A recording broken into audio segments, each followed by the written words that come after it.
Bom dia, caros alunos. Eu sou a professora Germana, né? Leciono na escola CESA, Cialdini, né? E colaboro lá com as ciências humanas. E a gente entendendo, né, que diante desse contexto, né, de pandemia, a gente está passando, na verdade, vários pesquisadores estão pesquisando ainda a vacina, né, para essa doença. Como tudo isso é uma incógnita, o governo do estado sugeriu que a gente, né, que paralisasse mesmo, as escolas tanto do município como do estado estão paralisadas, mas aí nós aqui do SEJA, né, ou supletivo, como todo mundo conhece, a gente vai retomar os nossos estudos, tá bom? Porque conhecimento a gente não pode parar, né? A gente não pode deixar de estudar. E eu sei que todo mundo da nossa escola tem pressa de concluir, está correndo atrás da certificação para poder resolver, né, alguma questão futura, enfim. Então, assim, o que nós vamos fazer, né? Eu, juntamente com a nossa equipe, né, de professores, nós estamos sugerindo, propondo pesquisas, atividades e dando também orientações relacionadas àquelas provas, né, que vocês farão quando as aulas retornarem, né? Nesse sentido, essas pesquisas, essas atividades e essas orientações, elas vão somar, né, com pontos para auxiliar essa prova, tá certo? Então, o que nós vamos fazer agora? Eu vou orientar a prova 1, que se refere ao capítulo 1 da etapa 1, tá certo? É interessante que a gente observe o número da aula, para que a gente não faça depois a prova errada, tá bom, meninos? E aí eu vou orientar, depois nós vamos passar a atividade e a gente vai conversando, tá ok? Então, vocês estão vendo aqui que, de fato, né, é a coleção Viver e Aprender, que é o livro que todo mundo tem, né, que se refere às ciências humanas, né, do ensino médio. E aí nós vamos iniciar, nós vamos para a página, na verdade, para a página 7. Deixa eu botar aqui a página 7, que é sobre esse conteúdo que nós vamos abordar agora. Prontinho. Pena que não me obedece, não vai dar certo. Prontinho. Chegamos, né?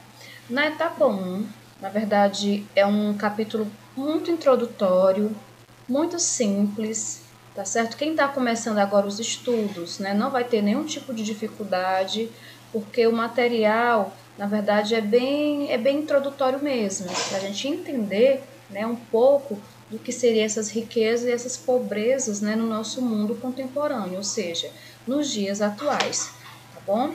Então, indo aqui para a página 8, né, o autor do livro, ele vai, na verdade, colocar para a gente uma reflexão, onde a gente possa entender que riqueza e pobreza está para além do valor monetário, certo? Não diz respeito apenas ao dinheiro, né? Mas à cultura, aos costumes, né? As riquezas naturais, como mostra aqui, né? Na página 8, certo? Então ele vai colocar esse pensamento, essa reflexão nesse sentido, tá bom? E aí, falando ainda sobre riqueza, né, que um país pode ter, o autor também ele coloca um exemplo que é muito próximo da gente, que é a brincadeira do Bumba Meu Boi, né? Aqui no Ceará, por exemplo, essa brincadeira geralmente acontece no mês de janeiro, né? E aí, o textinho vai falar que, na verdade, é uma junção, né, de vários povos. Essa brincadeira se originou, mas não foi colhido apenas de um tipo de cultura, né, de um tipo de grupo de pessoas. E aí ele vai dizer que, na verdade, foi uma junção, né, um pouco da cultura tanto indígena como africana e como lusitana, que no caso seria essa cultura meio bem portuguesa, tá certo? Então aí ele está demonstrando o quanto que é rico, né? Enquanto que uma brincadeira, né? Brincadeira que é o reisado que a gente chama, que muitas vezes a gente até ignora, né? Acha que é bobagem, não é. Na verdade, isso vai falar um pouco, né? Que povo é esse, um pouco da história, um pouco das memórias relacionadas a uma determinada sociedade, tá bom? Gente, uma coisa que eu não havia falado, mas assim, essas nossas orientações, elas na verdade, a nossa intenção é pontuar apenas, né, algumas questões, porque é função de vocês, dos alunos, darem uma olhada no material, né, darem uma lida, né, de forma paciente, compreendendo, tá certo? Para que depois a atividade seja executada, seja feito, tá bom? O que nós estamos fazendo aqui é apenas sintetizando, né, deixando vocês assim um pouco a par do que vai abordar aqui nesse capítulo, ok? Então, dando continuidade, indo um pouco aqui para a página 9, o autor ele vai colocar exemplos de pobrezas, né? Já falamos um pouco da riqueza, mas de pobreza. Ele vai falar que existem vários aspectos, né? No ponto de vista econômico, eu quis dizer aqui essa página, que é a página 9.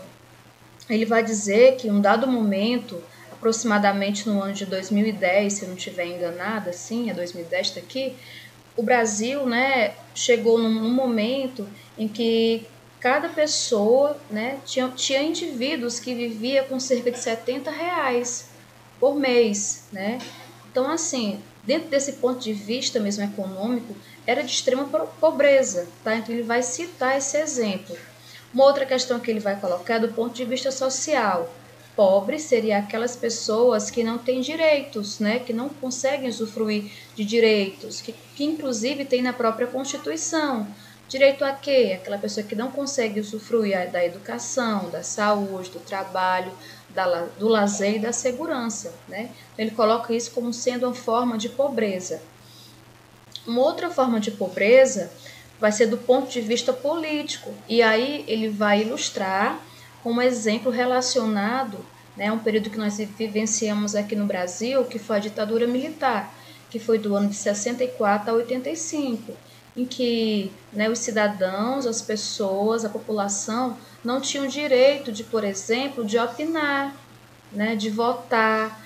Então, quando esses direitos são retirados, né, percebe-se que houve aí um impedimento, né? Então isso seria uma pobreza, né? Seria uma forma de pobreza dentro do aspecto político, tá ok? Então muito simples, gente, esse materialzinho é muito, muito simples, muito introdutório. E aí, mais aqui na frente, na página 10, ele vai colocar como exemplo de pobreza, né? Dentro do ponto de vista ambiental. E aí ele vai mostrar por meio dessa foto aqui o que seria, né, essa pobreza. Então aqui tem um lago, né, um mar, mas repleto de lixo. O Brasil, por exemplo, em relação a recursos naturais, né, ele é muito rico. Tem vários mares, vários lagos. Porém, a gente, né, acaba não valorizando e desperdiçando isso. O que seria uma riqueza acaba sendo, né, poderá ser uma pobreza. Contrário a isso, na verdade, vai ser o caso da África, que na África é totalmente diferente. Eles não têm, né, tanta abundância assim. Então ele vai colocar esse paradoxo de quem tem muito, né, e não valoriza, e de quem pouco tem, certo? Mais na frente, na página 13, ele vai colocar um exemplo de como seria essa riqueza, essa pobreza dentro do mundo capitalista, que é uma outra questão, né? E pontua que houve, né, um momento, mais ou menos aproximadamente meados do século XVIII para o começo do século XIX, vai haver uma grande revolução nas indústrias, né? Aquele artesão, né, que trabalha manualmente fazendo o seu produto, né, por meio da manufatura, na verdade vai perder um pouco seu espaço, porque com a vinda das indústrias, né, desse trabalho rápido, ágil, né, vão se dar visibilidade a essas fábricas, né, que vem com muita força, né, sobre o lema de que tempo é dinheiro, então vamos fazer as coisas de forma rápida, e o consumo aumentou, né, e os lucros aumentaram. Então aí ele vai colocar, né, como é que se deu esse momento da história, né, que perdura até hoje. E aí, mais uma vez, o autor, ele pontua sobre os vários problemas que isso acarretaram, né? Porque sim, foi positivo, mas também trouxeram aí alguns traços negativos. E aí ele coloca que o sistema capitalista, né, acabou dividindo uma sociedade. Existia de lado uma classe de proprietários, né, de operários, uma classe de proprietários, né, de um lado, e de um outro lado os trabalhadores, os operários, né, que sem dúvida eles lucravam diferente. Então esse capitalismo ele dividiu, tá bom, as pessoas em grupos. Além do que, ele vai falar que a classe operária, né, o que diz aqui especialmente aqui nesse trechinho, que eles viviam se reclamando porque era muito trabalho, eles trabalhavam cerca de 16 horas, mais ou menos, o salário era baixo, né? Na verdade, crianças, mulheres também trabalhavam, mas não recebiam, né, o mesmo valor que os homens. Então aí começou as primeiras lutas, né, em torno desses direitos trabalhistas, tá certo?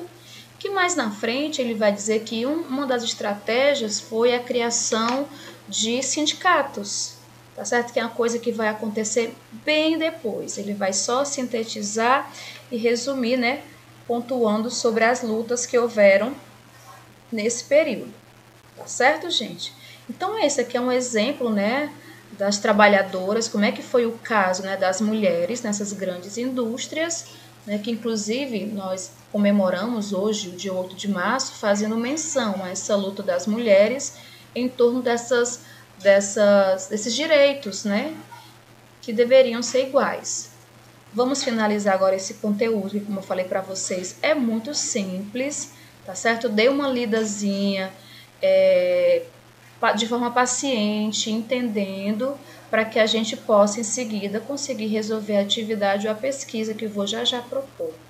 Um abraço e tchau, tchau, gente boa.